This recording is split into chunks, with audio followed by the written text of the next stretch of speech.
வணக்கம் மாணவர்களே, இந்த வீடியோவில் என்ன பார்க்க போகிறோம் அப்படின்னா 7ஆம் வகுப்பு கணிதமில் பருவம் 3ல் இயல் 2 சதவீதமும் தனி வட்டியும் இருக்கக்கூடிய எடுத்துக்காட்டு கணக்குகள் தான் பார்க்க போகிறோம். வாங்க பார்க்கலாம்.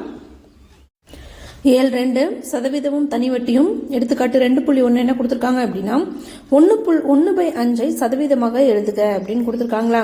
ஸோ இது என்னவா இருக்குது, பின்னமாக இருக்குது. 1/5 அப்படிங்கிறது என்னவா இருக்குது, பின்னமாக இருக்குது. பின்னத்தை சதவீதமாக மாற்றுங்க அப்படின்னு கொடுத்துருக்காங்க. ஸோ 1/5 நம்ம சதவீதமாக மாற்றணும் அப்படின்னா என்ன பின்னம் கொடுத்துருக்காங்களோ அதோட என்ன பண்ணணும், 100% பெருக்கிக்கணும். என்ன பின்னம் கொடுத்துருக்காங்களோ அதோட 100%. 100% அப்படின்னா என்ன அர்த்தம் அப்படின்னா 100/100 அப்படின்னு அர்த்தம். 1% அப்படின்னா 1/100 அப்படின்னு அர்த்தம். 2% அப்படின்னா என்ன அர்த்தம், 2/100 அப்படின்னு அர்த்தம். நமக்கு பின்னத்தை சதவீதமாக மாற்றணும் அப்படின்னா எவ்வளோ பெருக்கிக்கிறோம், 100%ஆல் பெருக்கிக்கிறோம். இப்போது 5ஆம் ஏற்பாடில் நமக்கு 100 வருமானு பார்க்கணும். ஸோ 5ஆம் ஏற்பாடில் 5 5. ஸோ 20 தடவை என்ன வரும், 100 வரும். 20 தடவை என்ன வரும், 100 வரும். ஏன்னா நீங்கள் இங்கே வகுத்து பாருங்களேன், 5ஆம் ஏற்பாடில் 100 பார்த்தோம் அப்படின்னா 2 10 மீதி 0 ஆகிடும். இந்த 0க்கு கீழே இருக்கிறோம். 5ஆம் ஏற்பாடில் 0 தடவை 0 வரும். ஸோ அப்போ என்ன ஆகுது, 5ஆம் ஏற்பாடில் 20 தடவை என்ன வருது, நமக்கு 100 வருது. அப்போ மீதி என்ன இருக்குது, 1 × 20. அப்போ 20% தான் முதல் விடைக்கு ஆன்சர்.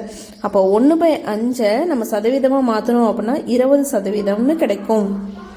அடுத்த 2வது கேள்வி, எடுத்துக்காட்டு 2.2 7/4 சதவீதமாக மாற்றுக அப்படின்னு கொடுத்துருக்காங்களா. ஸோ பின்னமாக கொடுத்துருக்காங்க. அப்போ 7/4 பின்னத்தை சதவீதமாக மாற்றணும் என்ன பண்ணணும், 100ஆல் பெருக்குவாங்களா. மேலே என்ன இருக்குது, 100 இருக்குது. கீழே இங்கே 7 4 இருக்குது. ஸோ 7 4 ஒரே வேப்பாடில் வராது. பட் 4 100 என்னாகும், ஒரே வேப்பாடில் வரும். 4ஆம் வேப்பாடில் 100 வருதான்னு பார்க்கலாம். ஸோ இப்படியும் போட்டுக்கலாம், இல்லை டேரெக்டாகவும் போட்டுக்கலாம். நான் உங்களுக்கு வகுத்து காமிக்கிறேன். 4 2 8 ஆகிடும். மீதி 2 இந்த 0க்கு கீழே இருக்கிறோம். 4 5 20ங்களா. ஸோ இல்லை எனக்கு டேரெக்டாக தெரியும். 4ஆம் ஏற்பாடில் 1 4 4 25 தடவை எனக்கு என்ன வருது, 100 வருது. அப்போ என்ன ஆகுது, 7 × 25% இருக்குங்களா. அப்போ 25ஓட 7 பெருக்கிறோம். ஸோ அப்போ 25ஓட 7 பெருக்கணும் என்ன வரும், 7 5 35 மீதி 3 7 2 14 15 16 17ன்னு வரும். அப்போ 175%. அப்போது 7/4 சதவீதமாக மாற்றணும் அப்படின்னா நமக்கு என்ன கிடைக்குது, 175% கிடைக்குது. எடுத்துக்காட்டு 2.3 மொத்தம் உள்ள 20 மணிகளில் 5 மணிகள் சிவப்பு எண்ணில். இப்போ நம்ம என்ன பார்த்துட்டு இருக்கோம், பின்னத்தை சதவீதமாக மாற்றணும். ஆனால் இங்கே என்ன கொடுக்கல, நம்ம இதுக்கு முன்னாடி கேள்வியில் 1/5 7/4ன்னு பின்னமாக கொடுத்துருந்தாங்க. இங்கே பின்னம் கொடுக்கல. அப்போ பின்னமும் நம்ம தான் எழுதி அதை சதவீதமாக மாற்றணும். அப்போ மொத்தம் உள்ள 20 மணிகளில் கொடுத்துறாங்களா, மொத்தத்தை எப்பயுமே எங்கே போடணும், கீழே போடணும். இல்லை எதை குறிப்பிடுறாங்க, 5 மணிகள் சிவப்பு அப்படின்னு கொடுத்துருக்காங்களா. அப்போ குறிப்பிட்ட ஒன்றை மேலே போட்டுக்கணும், மொத்தமாக எத்தனை கொடுத்துருக்காங்களோ அதை கீழே போட்டுக்கணும். அப்போ இது பின்னமாக எழுதுனா என்ன வருது, 5/20ன்னு வருது. ஸோ ஃபஸ்ட்டு பின்னமாக எழுதியாச்சு. அடுத்து என்ன கேட்குறாங்க, சிவப்பு மணியின் சதவீதம் என்ன அப்படின்னு கேட்குறாங்களா.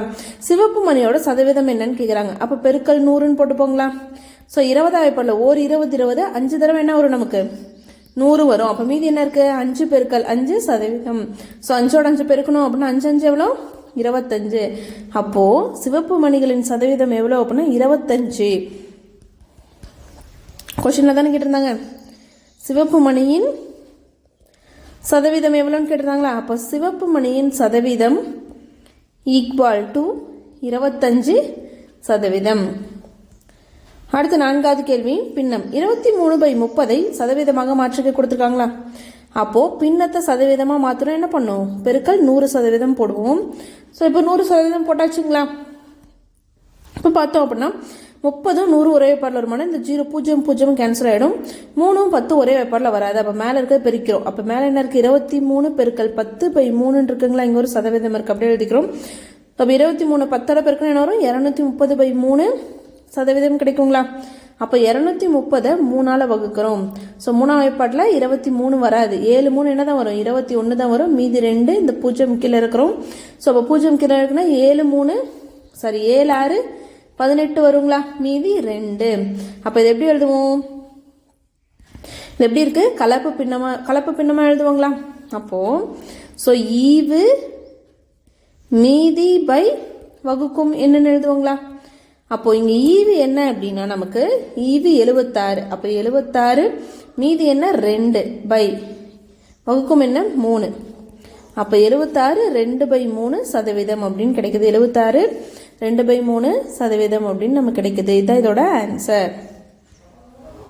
இந்த வீடியோவில் உங்களுக்கு ஏதாவது டவுட் இருந்துச்சு அப்படின்னா கமெண்ட்ல கேளுங்க. தேங்க்ஸ் ஃபார் வாட்சிங்.